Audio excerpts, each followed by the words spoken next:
You're listening to the Today's Conveyancer podcast, the leading source of information for residential property lawyers in England and Wales. Don't forget to subscribe and sign up to our free newsletter at todaysconveyancer.co.uk. You can also follow us on LinkedIn and Twitter. Hello, welcome along to the latest Today's Conveyancer podcast. Today we're talking about the perfect property transaction. What does it look like? How does that journey flow?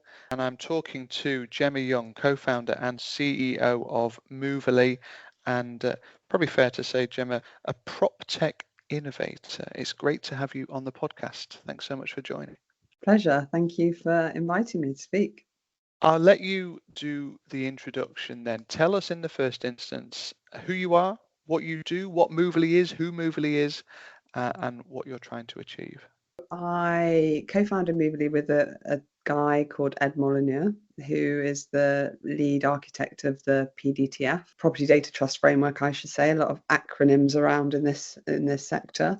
And what we do at Movely, I guess we like to think of ourselves as a support to the wider property industry. We started by focusing very much on estate agents, particularly with the trading standards requirements that got re-specified in November of last year. We really built a product that helped agents really quickly aggregate all of the information they needed. So estate agents can do everything they require for material information in 3 clicks with Movely. What's been really interesting in the last year has been actually that we've increasingly spoken to a lot of conveyancers, from large firms to small firms to panels and technology players in that space. And they've really reached out to us to help them, I guess, better connect with their estate agents. One of the roles that we play is really that connector between estate agents and conveyancers, with the ultimate goal of improving property transactions. Well, a useful start, thank you. But this is not your first rodeo, is it? You've done some stuff in this space before, and then before that, you were at Google, you were telling me. My first proper job was an estate agent myself. I mean, that was a really interesting time because it was way back and, pre any of the portals, and really at the start of what was happening with the internet. I ended up going into kind of a digital agency, and then I did go into Google, and it was an amazing time there. I spent about 8 years at Google, working on various things across Europe and North America. Saw the whole world really change and adapt to the internet, and how did that impact businesses and sectors and consumer experiences. My first experience as an estate agent really stayed with me, and I guess at the time I felt actually this is a really good sector for me, the property industry, and my technology background. And I thought, you know what, I'm going to actually have a go at building some property technology for this sector, which was really, I think, underserved at the time. And I launched my first startup, which was a venture-backed prop tech business. That was all pre-Movely, and then it's I guess led to where we are today. There's a huge amount of activity going on in this space at the moment, and one of the criticisms I think that is relatively fairly leveled at it is that there's a lot of work going on in silos rather than anything that's hugely joined up. Is that something that you recognize? I mean, absolutely. It's kind of my raison d'etre, really, I think, for what we're doing, because ultimately what we have seen in recent history is this kind of desire and interest in connecting up those vertical services into horizontal experiences, and there's a real appetite for that, I think, for particularly customers, right, who are, I guess, in the process of buying a house, and that's what they want to do, and really their interest is getting the keys on a new house or moving out of an existing house, and that's one experience for them. But traditionally they've had to navigate a number of different industries and silos in order to get to that end goal. I think tech has a far greater potential role to play in that experience. I think obviously all of these stakeholders and the vertical experiences are fundamental to that experience, but there's a lot more work required to weave all of those things together. And we see Movely as that conduit and that connector of those experiences. And it's not just for customers, but for industry as well. What makes you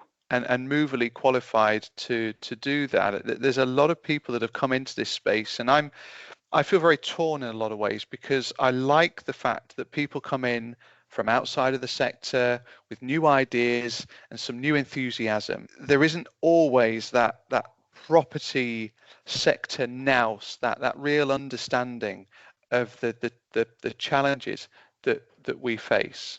Yeah, so great question. I think the intelligence in the sector is fundamentally important, and I totally get the point that we're a bit long in the tooth almost in this industry in terms of all of the tech platforms that have been leveled at the sector, probably claiming over the years to be a solution.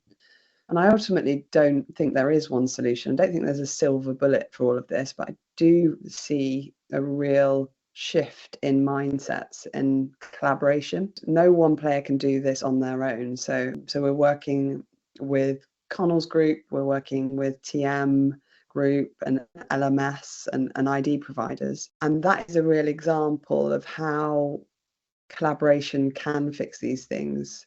Our role is to work across the journey and to kind of weave those things together, but we don't claim to be the experts in those sectors.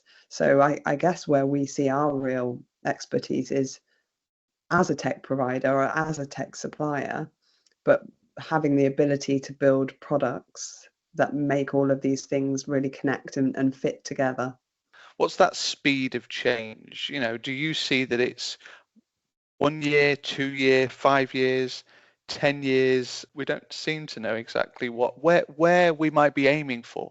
Yeah, I mean, I think the pace of change has really altered in this last year. Some of the things that we saw in the wake of COVID and during COVID really, I think, changed our whole way of working.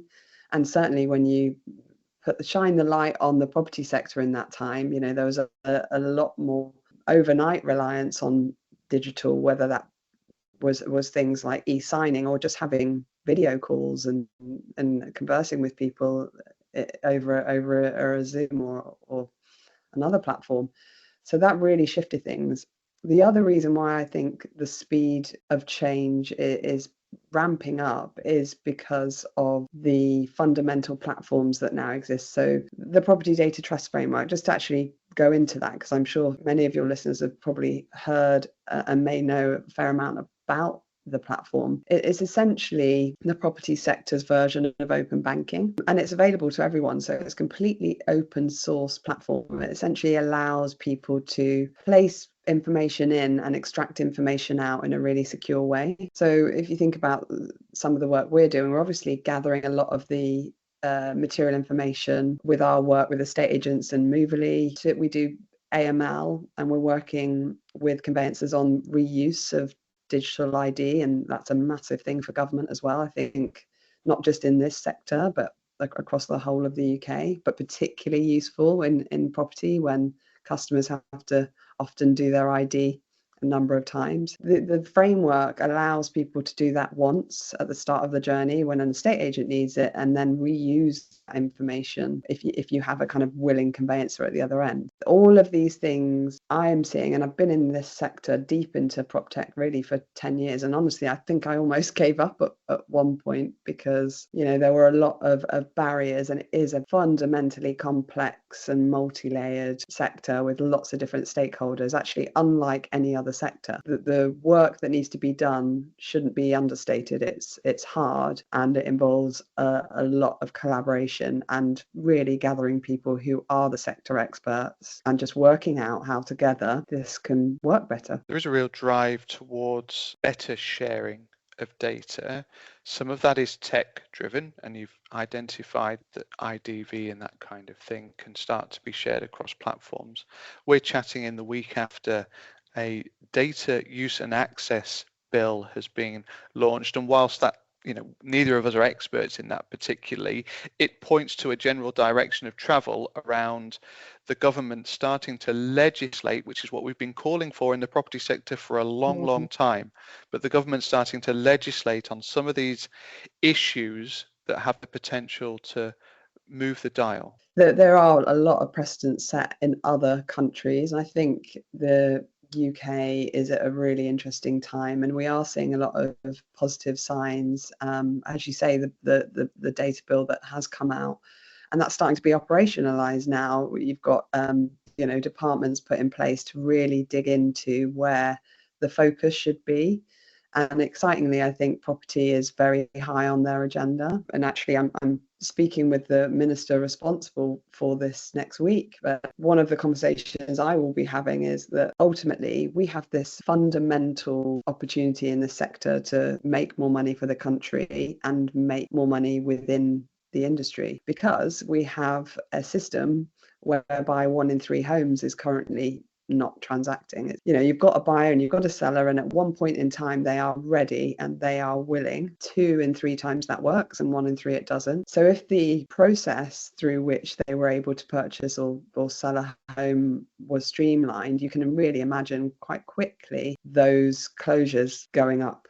From calculations, it's worth literally billions for the UK economy and for the sector. The movement, I guess, towards a country level higher adoption of smart data and data sharing and all of the different applications in different sectors. Actually, I think property is probably at the top of the list in terms of how much of an impact support in that sector and perhaps mandation in that sector around open data could have on the industry. What's your view on mandating this upfront information? The consensus seems to be that that's the only way that we're going to get the whole of the industry to really buy into this as a concept, which has its part to play. There's no silver bullet, as we've said, but has its part to play in that fall through rate. I think the mandation would have a fundamental impact, and I think a lot of different stakeholders in the sector would support mandation. So yes, I think it's absolutely something we should be pushing for. The material information requirements, and obviously supported and being presided over by trading standards, have really opened the door, and there is an adoption. There's a kind of rapidly increasing adoption of those standards. So the kind of private sector are doing it, which is great to see.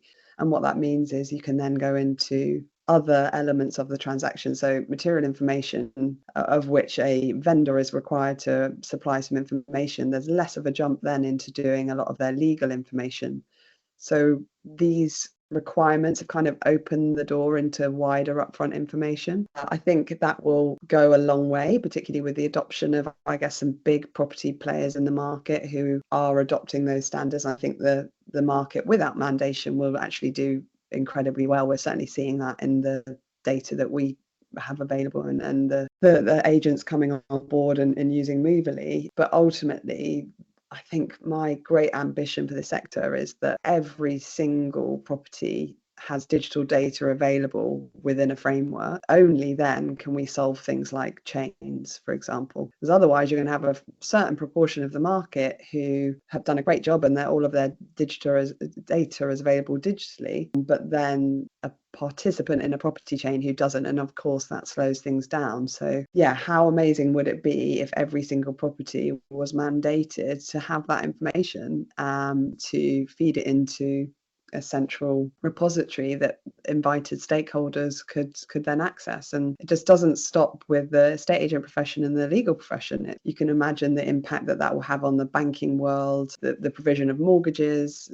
I think it's a really exciting time. So fingers crossed for mandation. You've actually just preempted my next question, but before I ask you, this is a utopian vision. I mean, 1990 was compulsory land registration, and I mean, I appreciate we're pretty much there, but we're still not there with that. So any requirement to capture property data digitally is light years away, isn't it? Secondly, there is still this disconnect between getting the conveyancer involved at that earlier part of the transaction, and there's talk of the conveyancer providing some information around those Part C National Trading Standards requirements, but nobody, or I've not come across anybody yet, that can really crack how that collaboration works. Is that something that you've managed to solve? Yeah, I actually like to think that we have. The way that our technology works, we aggregate all of that information, including Part C. We interrogate data sources, multiple data sources, and bring that into our material information packs. For us, this is a huge opportunity for conveyancers, because what we've seen historically is that when a vendor goes on the market, some agents obviously do a really good job of saying, right, can we get your legal documents done? Only a certain proportion of people get ahead and do those things. But when this is presented as a material information requirement, that's literally a requirement, of course they do that. And then it's less of a jump to go on and complete their legal forms, particularly in a digital sense, when a lot of that information can be automated. And that is something that Movely does as well. We really see ourselves as, I guess, a material information expert, but also a bit of a pre-conveyancer, in that, we aggregate all of the information that it should be useful for a transaction. And then we also really focus on looping in conveyancers really early in the journey. Again, we're working with really big firms, and we're working with local conveyancers who have really strong relationships with estate agents on their high street, and they just want to better connect in to this journey. And because of this shift in upfront, they've got more of a chance to.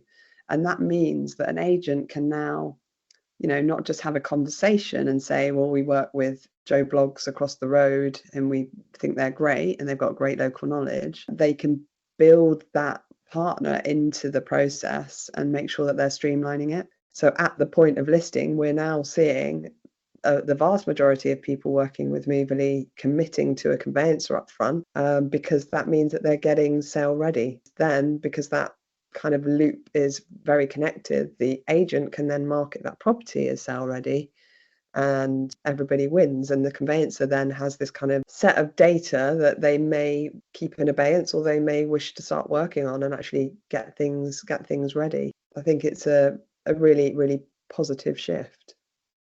We're fast moving towards the end of the discussion, and just to finish off with, I really wanted to drill into changing the mindset of the sector around some of the challenges that it faces. And I'm going to specifically talk about that point that I've just made about how we get conveyancers much more involved at an earlier part of the transaction. There's a lot of misnomer around that. There's still some kinks to be worked out in terms of who's going to bear the cost of it, and that's a very valid issue. But beyond that, we've got to change people's minds around, I'm too busy, or this isn't going to work for me, or I'm going to wait to see how it pans out. We've got to be first movers on this, haven't we? I mean, that choice is really in the hands of everybody working in this space. I think there are huge benefits for being an early adopter of some of this. And of course, I would say that. But ultimately, don't want to sound too evangelical here. I know so many prop techs have come into this space and probably over the last decade or so made big claims. And I guess I don't really see myself, and certainly Ed, my co-founder, as a supplier in this industry. We spend a huge amount of our time volunteering to build these open standards for the industry, collaborating with people who are competitors in many senses. And what is really beautiful is there's a huge amount of collaboration happening, because I think a lot of stakeholders are seeing this really big opportunity to fundamentally make a change. If I was speaking to conveyancers about my advice on what to do, I would say lean in. I'd say learn and read and work with people who are doing work in this space, not necessarily us, but like anybody who's doing some work. There's some amazing companies doing great work in this space, and anybody who's PDTF compatible knows what's happening, knows what's going on. There's the Open Property Data Association, with lots of different stakeholders from the legal industry, from the banking industry. I think we've got Lloyds Bank and NatWest Group. There's some serious people looking at open data and what it means for the property industry. I think we'll see a lot of change, and I do think the sector will be supported. We spend a lot of time thinking about the high street. Like I say, we work with different larger conveyancing businesses, but we also really, we have estate agents who say, well, I get my probate referrals from my local high street. I will always want to do that, and I think that's really important that we support the high street and the local connections, because those conveyancers have an incredible knowledge of that industry in that area. There will be a lot of work to be done to help and support anybody willing to come on board and streamline. And it's not reinventing the wheel, it's really just saying the data is getting made more available up front because of the changes with material information. It may or may not be mandated, but it's happening anyway. How can we tighten the connections that are already in place and streamline them? Sounds like a really good win, but here to have any chats and talk through that more. A few of the podcasts I've done recently have ended with calls to action for people to just go and find out more information. And I think that's a big part of this, isn't it? Bust some of those myths. It's great to have you on the podcast, Gemma, and explaining not just about what your organisation does, what Movely does, but what's more broadly happening around the sector. So thank you so much for joining. My absolute pleasure. Thank you, David. The Today's Conveyancer podcast is available on your preferred podcast provider. It's also available on todaysconveyancer.co.uk.